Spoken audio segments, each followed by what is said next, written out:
So I think it's good to preface this video with the fact that life ebbs and flows. Sometimes you're doing really well, other times you're going through a slump. It's not always good, it's not always bad. It's kind of just peaks and valleys. I think the most important thing is when you're going through a valley is to try and stay positive and know that nothing is permanent unless you just fully give up. There's always hope, I think, to drag yourself out of a tough time, tough period in life, and to improve your current predicament. At least that's what I like to tell myself. I think you could call me someone who never really knew what they wanted to do in life. I mean, the one thing I really wanted to do more than anything was to be a professional athlete, which I guess I kind of did in triathlon. I wasn't that good. I mean, I won a lot of local races in Portland, Oregon when I was there, and was an age group national champion for off-road triathlons. But that's really all I had a huge desire to be.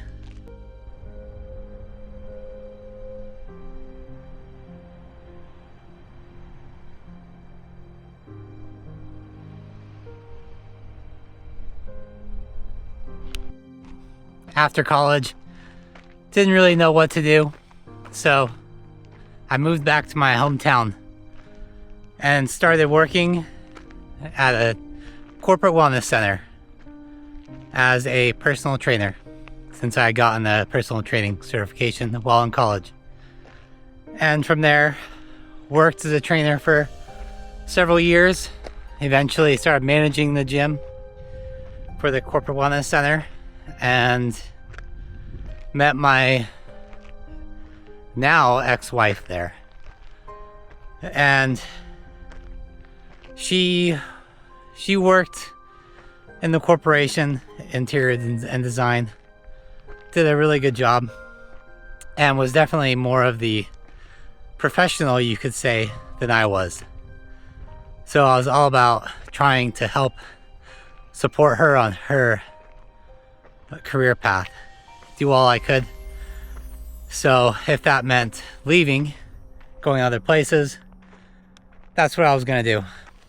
And we ended up moving around and eventually landed in Portland, Oregon, where she worked or had gotten a job at Nike, which I eventually got a job there also because they like athletes, and at the time I was racing as a professional triathlete.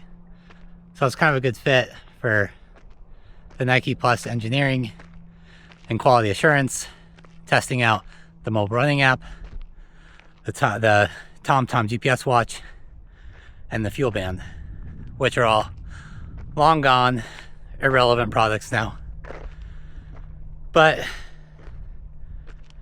after being at Nike for several years, slaving away, I was sadly let go at probably the most inopportune time of my life. My ex had recently gotten pregnant. I had lost my job at Nike. She was going on maternity leave, and I was like, I don't know what I'm gonna do. I gotta bring in some money because while on maternity leave, she's not making as much every month, and I needed to do my part to pull my own weight. So I started driving on Uber and Lyft, and I did that like a madman. I was easily doing 80-hour weeks, every single ride I could get. And that was probably the worst thing that I could have ever done in my life. And I will probably regret it for the rest of my life. And the thing is, I'm still doing it. So the worst thing in my life has been one of the most consistent things, I suppose, in my life. And it's definitely a double-edged sword of resentment, but also the only way to keep myself afloat. I'm out there on the grind, on Uber, on Lyft, trying to make as much money as I can. Meanwhile, my wife's pregnant. She ends up giving birth, and I keep going, keep the grind alive. So much so that I remember going to the hospital after basically driving 12 hours straight, and she had gone to labor at night. And I remember just being in the hospital so tired, basically being up almost 20 hours at that point. That being in the hospital where all the sounds are very quiet, like a library had hushed, I ended up falling asleep until she went into labor, which I guess was a very bad thing to do. And a lot of resentment from the whole family.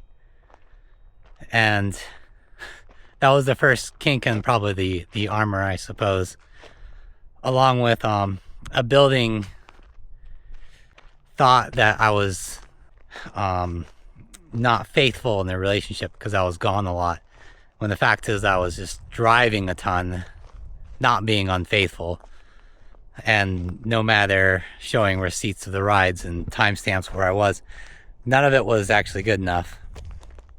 Which it might have just been because I'm unemployed. At that time I hadn't been racing, so my status had definitely taken a big nosedive. I kind of just got through that time period, kept on working way more than I should have. I think that gap between me and my ex just kept on growing wider and wider, thinking I was doing the right thing, but yet to her I was abandoning her and then also our newborn, which to me I thought was just temporary. This just kind of kept on building, and she would end up going on trips without telling me, just taking off, and I didn't even know where she went. And even over the holidays, which kind of set me into a tailspin of emotions. And I was trying to talk with a lot of different people, just being alone and making the mistake of talking with women probably who are going through similar experiences as well. And having somewhat, I guess, emotional affair. Just because I was so far removed and stressed about work and trying to do all I could to support. She wasn't really around, and there was just like an island. She had her island and I had mine, and it was just not a good circumstance for anyone. So this divide keeps growing bigger and bigger between the two of us. We had some pretty big issues with communication. Probably a lot of my fault for not properly communicating and just sharing that fatherhood was really freaking me out. I was trying my best. I felt really bad about myself for not being able to be the man in the relationship and bring in the money that I think my role should have been at the time. And one moment in my life that will always be there is having the clarity one evening, ready to talk about all of my insecurities and just ask that we could start over, things were going to be different, that I was going to make a change and be there more and available. I remember I was just about to have that conversation in the house and I heard a knock at the door, which I went and answered, and it was just like a young teenager. And he hands me an envelope and just has me sign for it. I was like, this is kind of odd. It's like 8 o'clock at night, but whatever. Signed for it. It was to me, so I opened the manila envelope, and it was divorce papers. And so I was like, do you want to talk about this? And she basically said, no, I've already made the decision. I want a divorce. I've talked with a lawyer, and everything's kind of been set in motion already. And I was just so taken back and speechless that I have forgotten this whole speech I had in my head, wanting to share with her and to kind of help make amends in a way. And it all just went out the window, and I never said any of it, and just kind of went off into the spare bedroom. And that was pretty much the beginning of the real end to this marriage. And this whole journey of like following her around job to job, sacrificing my own career and kind of like pathway in life, I guess. And all of a sudden I was then on my own, like not just an island, but like another planet, basically. A couple weeks goes by. I talk with a couple friends about mediation and lawyers, but then I just thought, she can take what she wants, and it doesn't matter. Let's not give the lawyers everything we own. Let's at least keep a lot of our value in our house, and I'll go along with whatever her lawyer says is fair, which was definitely not in my best interest. They based child support and alimony and everything based off of my earnings at Nike, which I wasn't making anymore. And that quickly threw me in massive amounts of debt where I couldn't pay the full amount. And meanwhile, my ex is becoming manager, senior management, director, senior level director, making more and more money. And, the courts don't care. It's just, you need to pay this amount of money based on what you made, 8 months ago. And I was falling behind every month until, I started getting letters about potential getting my license revoked and being thrown in prison through not being able to pay the full amounts. And it was so stressful that it was sending me into this deep state of depression. And I remember, and being in Portland, Oregon, standing on like a bridge, like with a big drop like this, and just thinking, this is the only way out. And then a realization kind of came up was, well, Oregon has state lines. And so I needed an ultimatum, which I'm not proud of. But, I had to go to my ex and say, hey, I can't afford to lose my license because I need to drive on Uber to keep making money. This is like probably the best option I have right now because I can work all day, basically like 24 hours a day, having Uber and Lyft combined. So I need my license just to kind of keep making parts of the payment.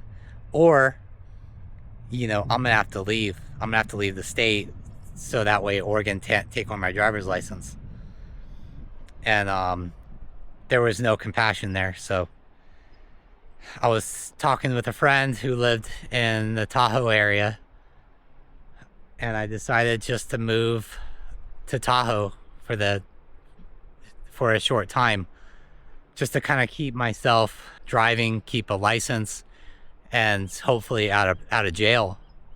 And so that's what I did. I packed up all my stuff that I could, into a U-Haul trailer.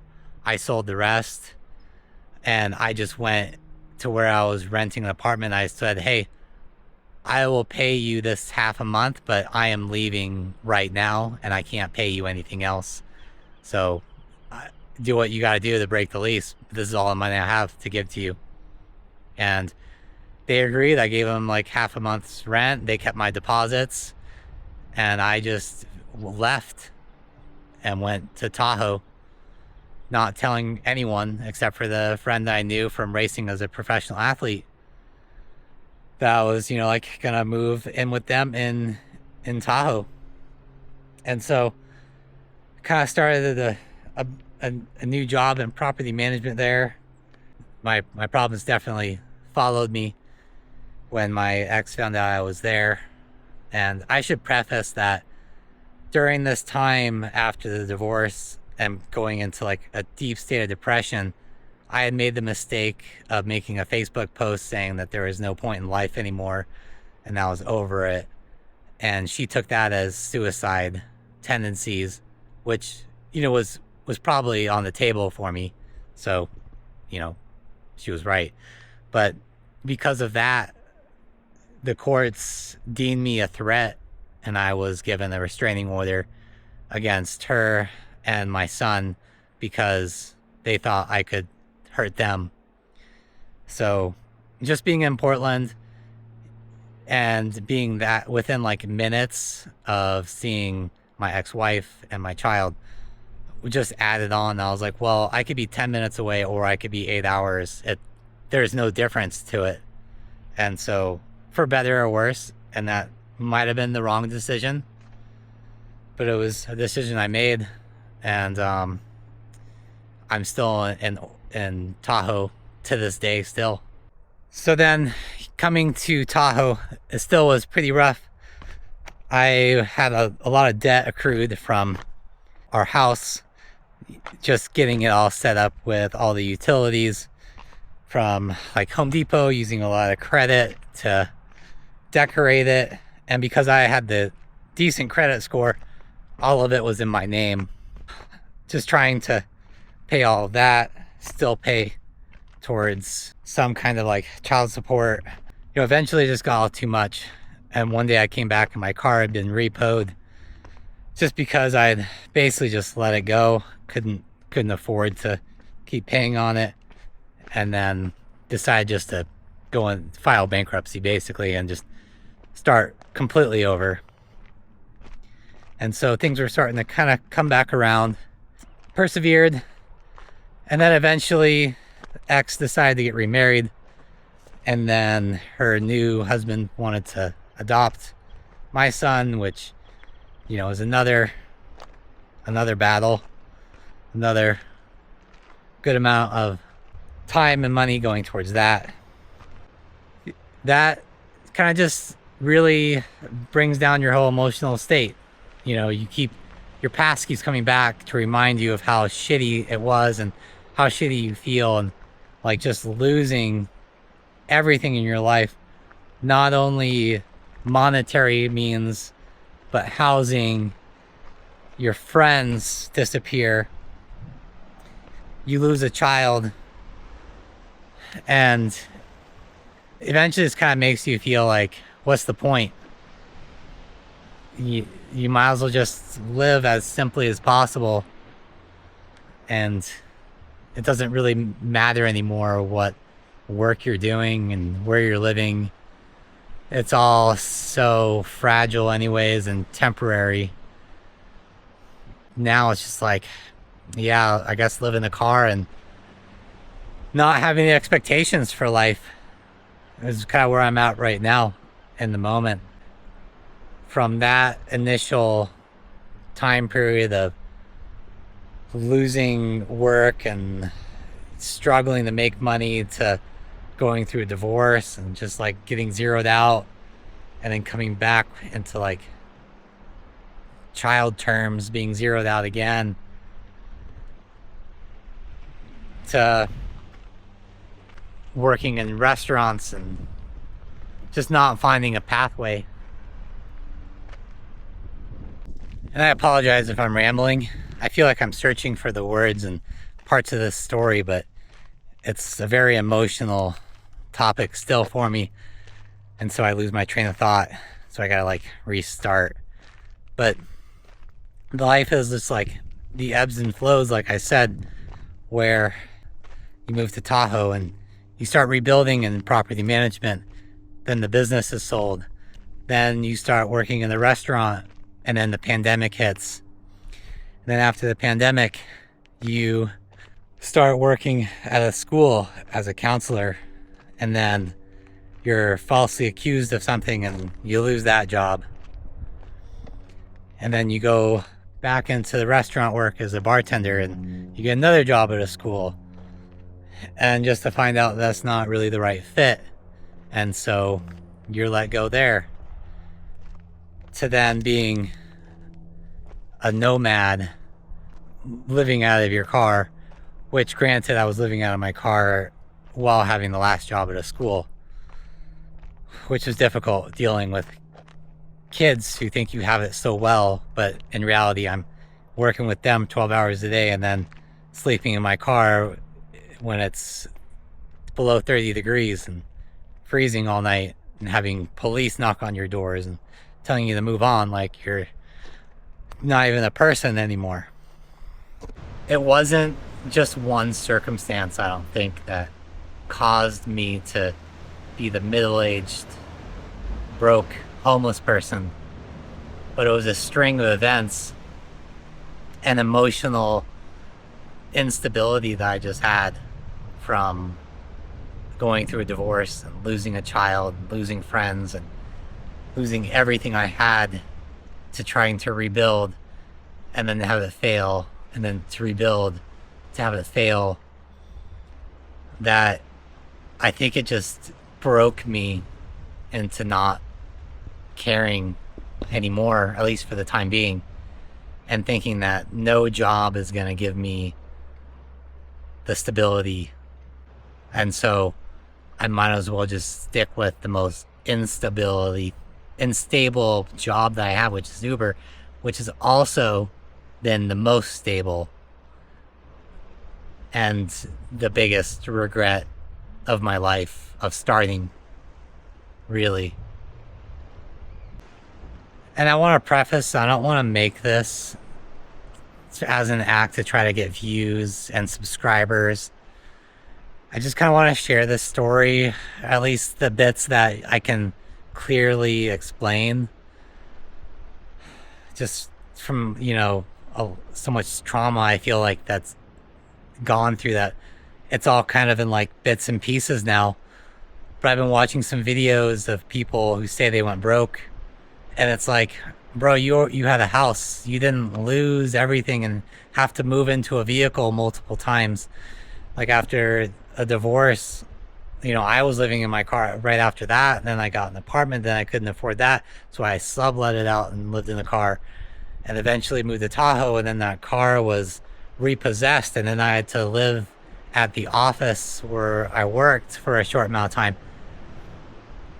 And so I just want you to know out there that there's hope for you to get through whatever you're going through. I know it's hard, but I still have hope.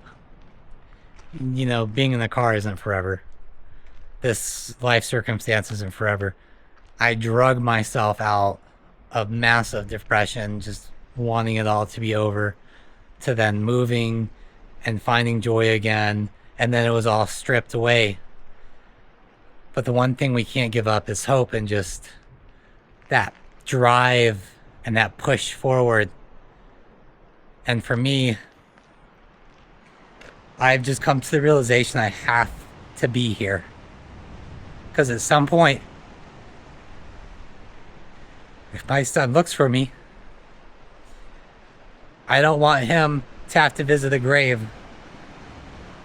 And I don't know what to do right now other than make videos on YouTube and hope that maybe these videos reach him, and in some way help other people, along with helping myself. And I've never asked for subscribers, but if you can find it in your heart to like and subscribe, might be the only time I ever ask on this channel. That's not what this is about. It's not about money or fame, but it is validation for me and a sense of purpose, and gives me the drive to keep going and making these. And these videos might be all shit and garbage, you know. With time, they'll get better. But more importantly, it gives me something to create every day and to strive for something bigger. Because right now, it feels so meaningless. And the only time that I feel like there's meaning is making these videos, as crappy as they are. So making something of myself is what I have to do for me, and hopefully so that way my son can be proud if he meets me one day. And so that's why I ask for the like and the subscribe. If you find it at all positive in your life, having these videos every day and knowing my story. And with that, wish you a good day, and I hope that God brings you many blessings and protects you.